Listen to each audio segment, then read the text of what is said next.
BMW serije 3 se elegantno stara. Po prevetritvi, ki je prenesla drugačne grafike luči, izgleda zdaj še bolje. Ja, novejša Mercedes-Benz razreda C in Audi A4 še ne moreta mirno spati. Znotraj je zdaj še bolj praktično mesto za USB vhod, kar tukaj na armaturni plošči. Novejši multimedijski sistem, ki je bolj odziven, mi pa zvok navigacije ni všeč.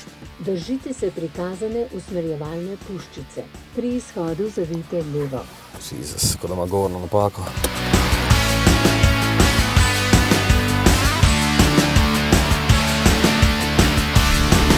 Občutek na volanu je še vedno vrhunski, kljub temu, da gre za kombijevski touring. BMW serije 3 je tudi avtomobil za tiste, ki se med vožnjo hočejo zabavati, zato ima lahko podvozje M-Sport.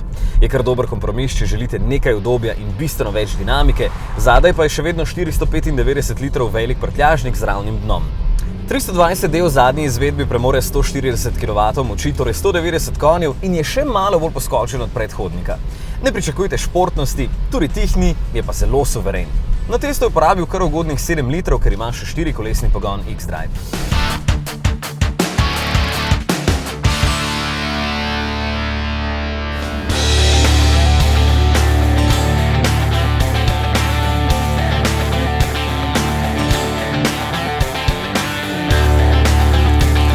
Še vedno gre za vrhunsko dodelan avto brez resnih zamer, edino M-Sport podvozje se mi zdi nesmiselno, če kupujete družinski karavan, ki mora biti udoben.